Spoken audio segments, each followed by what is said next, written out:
रामचन्द्राय जनकराजजा मनोहराय मामकाभीष्टदाय महितमङ्गलम्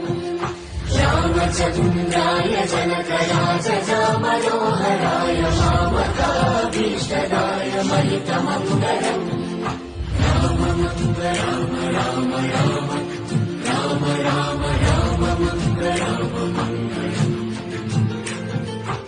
कौसलेशाय मन्दः सदा सपोषणाय वासवादिवृत्तसत्वराय मङ्गलम् चारुमेघरूपाय चन्दनादिचर्चिताय हारकटकशोभिताय भूरि मङ्गलम्